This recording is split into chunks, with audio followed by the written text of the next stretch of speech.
if you just a monkey, it'd probably be better than if you did all that shit to a monkey so that you can... I am so sick right now. And I don't just mean physically sick, like I am physically sick at this moment, but also I'm just sick of the way this world is going. And I'm going to explain why. So what would happen if you removed Christian values from the world? To know for certain, that'd be pretty hard to do unless we actually removed Christians. But we get a glimpse of what that will look like in Destiny's debate with Jazmen against Trent and Lila, which was hosted on the ever popular Whatever podcast, which, you know, you can just get superb dating advice from. Obviously, I'm being sarcastic. Now, to stay consistent in their worldviews, Destiny and Jazmen had to admit to some pretty disturbing things. Things that I think most people would find intuitively immoral, like having sex with animals.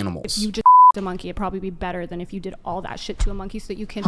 So if you're new here, my name is John Steele and I want to welcome you to my channel where I talk Christian apologetics, pop culture, reactions, debates, basically whatever I feel like in the moment. And if you want to see more content like this or you want to support the channel, please make sure that you hit the like button, the subscribe button. That's super important, that you leave a comment, that you do all the things that everybody asks you to do because it really helps the channel. Only takes a minute of your time, not even like a second of your time, and it can greatly help this channel grow. So this is not the first time that Destiny and Trent Horn have gone toe to toe. The first time they went at it was, of course, again on the Whatever podcast, which they talked about abortion, which again, I think led Destiny to admit to some pretty disturbing conclusions to keep his worldview consistent. For example, Destiny concedes that if you remove someone's consciousness inside the womb before they even have it, it's perfectly fine to grow them into some sort of sexual device that people could use. So then it circles back. So let's say we had people who took fetuses, made them permanently unconscious, and made them infant, toddler, or child sex dolls. So we have, we have unconscious infants and toddlers. They were never conscious. They're used as child sex dolls. Your only objection to that practice would be if it caused more pedophilia among other conscious children. Yeah, because I would say there's no person is being harmed there. Okay, so child sex dolls could be on the table. Okay. Now, as much as I disagree with Destiny's conclusions, I do have to admit he's a very intelligent guy. He's consistent with his worldviews. He seems open to changing his mind. He seems to be focused on what is true rather than what he wants to be true, which again, everybody has biases, but I have to give credit where credit's due. It seems like he is focusing on the truth, so I got to give props. But in these scenarios here, I have to say that both him and Jazmen had to admit to some really disturbing worldviews for them to stay consistent. Things that I think most people would find wrong. In this first clip, Jazmen admits that a 13-year-old child should be allowed to seek out and use pornography. You think, repeat this, it's not bad for a 13-year-old girl to seek out porn where women are choked as part of sexual violence. I don't think it's wrong for girls when they're exploring their sexuality and they do that through porn, if they like being dominated, like I'm one of these girls, to see that represented in porn. Would it be wrong for an adult to show a 13-year-old girl that? Yes, but that's different. It's different because there's an imbalance thing. You're not supposed to show children this, but if a child, like when I was 13, how about 14, a 16-year-old boyfriend shows it to her? As if he's like, hey, are you into this? I don't think that's bad either. Wait, 16-year-old boyfriend with 16-year-old girlfriend, or 16-year-old boyfriend with 13-year-old girlfriend? Yeah, that's with a 13-year-old girl. Oh, well, that's different. It's 3 years. 3 years 15. Is typically. If it's within before it becomes statutory rape, when they're not even supposed to be having sex. If it's 16 and 13, in most states, they're not even supposed to be having sex. So or 16 and 14. I know that the Romeo and Juliet laws differ in every case. Yeah, so 15 and 16 or 13 and 14, whatever you want to say. If it's two people of the same age and they're just exploring what each other likes and there's consent and both people are comfortable with it and it turns them on, it's okay for them to explore. Wait, now let's go back then. So it sounds like what you're saying is, so fine, 13, how about a 10-year-old girl is looking up this stuff?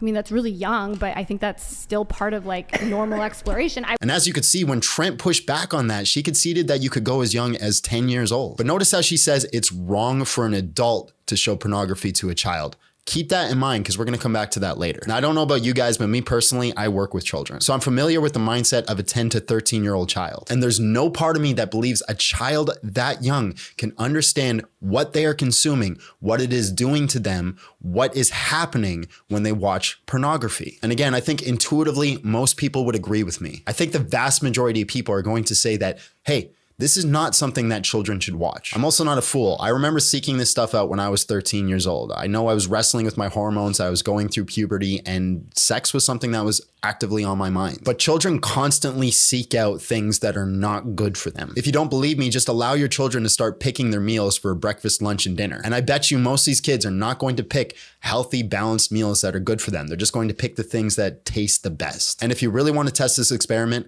when two children are fighting, don't intervene. See what happens. Watch how far it escalates, and then ask yourself, are they really seeking their own best interest? Children are not informed enough in life to make decisions for their betterment. So if it's true that it'd be wrong for an adult to show pornography to a child, remember we were going to come back to this, then it follows that it should be wrong for a child to seek it out themselves. Because a child is not informed enough to make good decisions in their own life. They require the guidance of an adult. So if an adult cannot guide them to a specific thing, then it follows that that child should not be allowed to go to that specific thing. Now, as Trent and Lila keep pressing Jazmen, they get her to admit to something that I find incredibly disturbing. Would you be okay with someone ejaculating and being aroused over child sexual assault material, provided it wasn't a real child, it was a simulation? And same thing, if it was a simulation, I would look at what the consequences are. If it's leading, especially when some of them show it's leading to less actual harm to children, or if it's leading to less sexual aggression in person, if it's leading to less SAs, which a lot of studies show, then I think yes. I think if you're just getting aroused by it, but there's no harm being done. What about a child being raped, but it's a simulation, and it's okay for someone to ejaculate over that, in your mind? I would say that okay, here's the thing. Some people have that proclivity, and if watching it when there's no real child, if it's AI, and that prevents somebody from actually acting this out, has a cathartic effect, I would say. It. There's evidence that watching here's the that it has a cathartic effect on actual SA. Yeah. So Jazmen's making the argument that as long as no one's actually being hurt, well, then there's no harm being done. So theoretically, you could have this simulated CP. But what I think she fails to realize is that we're now encouraging what most people would consider an evil action. Let's imagine there's this new movie coming out where the protagonist is a superhero, very similar to like one of the Marvel movies. And that hero spends most of their time saving the world and conquering supervillains, as you expect. But in their off time, they rape women for their own desire and their own pleasure. And the movie never goes to show that this is something that is wrong or what the superhero should not be doing. Instead, it just shows that it's a way that this superhero lets off steam. It's a part of their arc in their story. I think most people in society would advocate for this movie to be taken down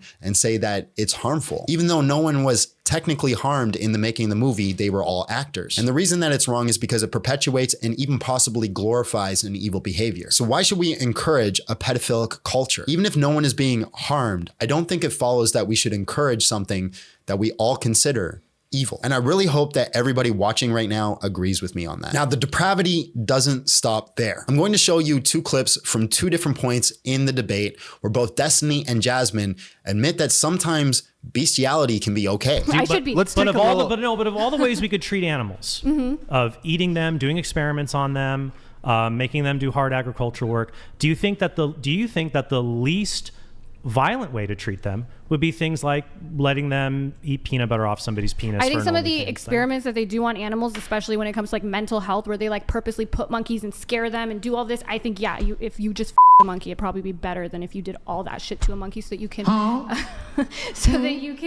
gauge how. Whoa, how did we get to monkey? Bestiality is okay. Ryan, speaking of I didn't incest. say bestiality is okay. I don't think we should be doing any of those harm to animals. If an animal's consenting, then bestiality is okay, but I don't think an animal can. I think I would rather live in a world.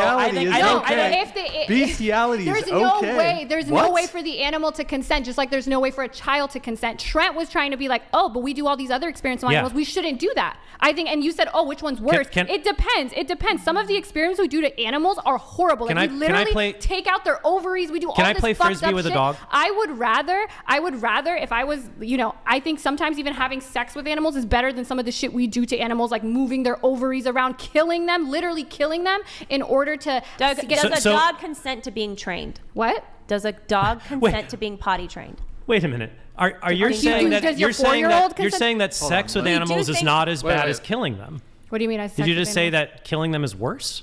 I think killing animals is. It depends, right? It depends what you think. Say that one more time. What do you want me to say? Just the way you said it. Wait, like what? Did you say killing animals is worse than? No, sex I'm with saying them? Sometimes the experience. I think. Wait, you can bite the bullet. Yes, I think probably generally, yeah. Why? What's the next question? How could you possibly flip that? Do you disagree? Do you think that having sex with an animal is worse than killing it? Yes, it is worse. Because animals are non-rational beings that we can eat. There's nothing immoral about that. Sex is for human beings. And I'm sorry you guys just can't see that. So you think the sex, because we're not religious. So you think that the sex... No, you're not sane. You're an insane person. So wait, who is the sex worse for versus the killing worse for? Are you just looking at the perspective of the human and not the animal at all, or... who is it? No, I'm talking about the act. You're reframing it as what causes more or less harm. No, I'm talking about you the said act. sex for an animal is worse than killing the animal. I'm asking you, It's worse not for just who? for an animal. I think I'm it's asking worse. who it's saying worse. the act of killing an animal the act of sex with an animal is morally worse than the act of killing the animal. Well, So killing the an animal is only not thing that has morally any wrong, moral apparently. perspective in your eyes would be the human. Yes, because not the only thing. There are ways to treat animals that are immoral, like animal torture. Like killing them? Is it immoral? It can be immoral to kill an animal if you're doing it for a inhumane cruel way. purpose or an inhumane way. Cruel in whose judgment? No, let's say if you're stuck on a desert island and there's Let's a pig, say that we're in I would California and I we're would like to eating a cheeseburger. finish. Oh my If you're God. stuck on a desert island and We're not talking about stuck on a desert island. It's very obvious. Like, you're killing an animal to eat it for burgers because it tastes good and it feels good. No, here's the example. Okay. If you're stuck on a desert island and you find a wild pig there and you kill it to eat, that's not morally wrong. Because you want to satisfy hunger. If you're on the island and it turns out you're just horny and you use the pig to satisfy that, yes, that is morally worse. Let's say that there are people that enjoy sex with animals, and there are people who enjoy sex with animals. Yes, and your but argument so far is we don't. it's not okay. We don't need. Let me just finish. It's not okay because the dog doesn't consent. The dog does not consent to work for the police. Why is it not okay for a dog to do sex work? Because I think that when you're talking about working for the police, those dogs actually their lives are better a lot of the time. What if they're treated like a king in their sex work job? That's the thing. If I had any evidence that having sex with these dogs is something these dogs enjoyed and liked, I would say it's fine. I don't know. Dogs seem to get pretty. They seem to get pretty humpy about things. Yeah, that's the thing. I care about the harm to the animal. So Trent makes what I think is the perfect rebuttal to their argument. It's perfectly fine to hunt animals for food. Maybe some will disagree with that. You can't hunt animals for your sexual pleasure. And I personally feel like we don't have to dive any deeper into this. And I really hope we're never in a place where I have to sit across from somebody and have a debate with them on why bestiality is wrong. Heck, I was hoping we'd never be in a place where you'd have to debate with somebody why simulated CP is wrong, but here we are, and I think that's far worse. So who knows? Maybe one day we will actually have to have that conversation. God willing, it doesn't happen, but who knows? Now, the last point I wanted to touch on, I thought was pretty shocking to come out of Destiny's mouth. Not because it's like more grotesque than what he was saying before or what Jazmen was saying before, but more because I just didn't expect this to line up with their worldviews. Going back to my example with the executive producer and the actress, would you say that consent is something you can't fully have if the person you're having sex with controls whether you're paid or not? No, you can't consent. You aren't consenting there because you didn't consent to that arrangement. What if she went into it expecting that to happen? If you went into it consenting for it to happen, then fine. Yeah. But that's it's often expected and hold on. No. Something being expected and something being expected are two completely different things. Well, what if they went in there and they said, this is part of what I want to do? If it said on your contract, you can write this, you can do that, blah, blah, blah, and you also have sex with this guy, then that's a lot so different. you think it's okay for a boss to have sex with a secretary? Or not even a boss. Or not even a boss. Intuition loading so hard. No, a boss I'm to have sex with a secretary because secretaries... You're dodging a question with... No, hold on. I'm not dodging a question. Secretaries don't sign up to have sex with their bosses. I didn't even ask the question. I didn't even get through to the question because we could pick another example, like an audition where you're not currently employed and the director says, yeah, I want to get you in this movie, but I got to see if you really look the parts, if you can really pull off these sex scenes. And so she's not employed yet, but she would really like to get this job and really needs it. There's certainly coercion, and we would say that's rape right If there. everything is broadcast out in the open and it's like part of the thing, they have to share it publicly. Then you can say that it's scummy or it feels wrong or whatever. But is it coercion? No, you're walking into there, you're accepting the job, and you're saying, "Oh, I'll do it." Like if that's something that comes like at the end of the process, like, "Oh, by the way, you got."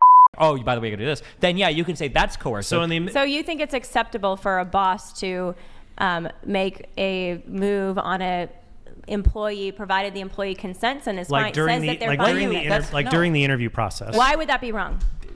I can explain consent to you. I guess because you're religious, you don't understand it. So the reason why it's wrong is because consent can't be negotiated between parties that have power over you. But what if you went in there with the analysis that this might end up happening in the workplace? This might end up happening. Is not. This is part contractually we understand consent. Okay, wait, hold on. Because you're polyamorous, you don't understand the dangers of consent. I have to explain. And now we've seen what's happened from that. I have to explain. Okay. No, you went after us. I'll go after you. No, hold on. You're asking me, why can an employee not consent to having sex with a boss? The reason why you can't do that is because you cannot determine if consent exists there. Because you don't know if the employee says, let me finish. You don't understand the topic, so let me finish, okay? The employee doesn't know. Then stop trying to cut me off when I'm trying to explain something. The employee cannot consent because the employee doesn't know if they say no if they're going to get fired. That's why you can't have consent between people overpowered. But if the job says you have to do X, Y, and Z is having sex, that's not the same type of consent as in the middle of a non-sexual job, your boss is trying to get you to have sex with you. But to Trent's scenario, if you're going into this and it's a scene that involves sex scenes, and the boss says this is something we're going to do to practice the sex scene, would you consider that a problem? If it's advertised as part of the job, then no. Yeah. If it's sprung on you and you weren't expecting it, then yes. Sounds like Harvey Weinstein should just been more forthright then. Yes, unironically, yes. So to be clear here, what they're arguing that as long as everything is upfront, all is good. You can place in a contract, this is your job. And also on your job, you have to have sex with me, say, once a week. And again, as long as that's upfront, they're consenting adults, no harm, no foul. So let's ask ourselves how this would play out in the real world. Let's imagine there's two potential lawyers with the same credentials applying for the same job at the same law firm. The law firm openly states that an applicant, if accepted, is going to be expected to give oral sex to the head manager of the firm at least once a week. Both applicants go into their interviews and are asked the same questions about practicing law. But amongst these standardized questions, they're also asked, how good are they at giving oral sex? And then they're asked to give references on their ability to perform. And even though both applicants were equal in their ability to perform as a lawyer, the job went to the person who was better sexually. Now, let me ask you, do you think there's anything wrong with this? Do you think there's some sort of power imbalance? And what would that do for our future careers in our society? If this potential world came to be, would that mean that somebody who is choosing to be celibate or choosing to stay faithful in a long committed relationship would be less likely to get career opportunities in the future? And does that mean that people who are maybe less qualified for jobs are going to get jobs that they don't deserve because they're okay with being treated as a sex commodity? Like I said, I can respect Destiny and Jazmen for their ability to stay consistent. Although Jazmen did have a difficult time staying on the actual subject of the debate. Their worldviews don't seem to show any internal contradictions. And as evil as I think these conclusions are, I think it's a good thing for people to see. Because there's a lot of people who advocate that consent is the only moral truth, even though consent is extremely important. And as long as both people are consenting, there's no harm, so they should be allowed to do so. And this is what Jazmen and Destiny hold to. But for someone to keep this worldview, they have to admit to some pretty horrendous things. Things that, again, I think most people find intuitively wrong. The problem is that most people have these worldviews, but they haven't really sat down to think about where it will lead if it's allowed to pan out. Fortunately, and also unfortunately, there are people like Peter Singer who argues for infanticide and possibly bestiality, and Destiny and Jazmen who argue for CP as long as no one's actually being harmed, to show us exactly where this mentality can take us, right into total depravity. I want to thank you guys for watching this video. I know it was a lot, and I know it was probably really hard to get through for some of you. And trust me, as I was sitting here writing my script, I was feeling pretty sick and disturbed myself. Now, if you guys want to support the channel and the ministry in the attempt to open people's eyes to problems like this, I ask that you guys pray about it and see if God puts it on your heart to support the channel on Patreon. Now, unfortunately, with time constraints in doing this and also working, I don't have the time to offer anything extra on Patreon at this moment, but with your guys' help, I hope to get there one day where I can offer just more and better content for you. All links can be found down below. I thank you guys for your time and have yourselves a great day.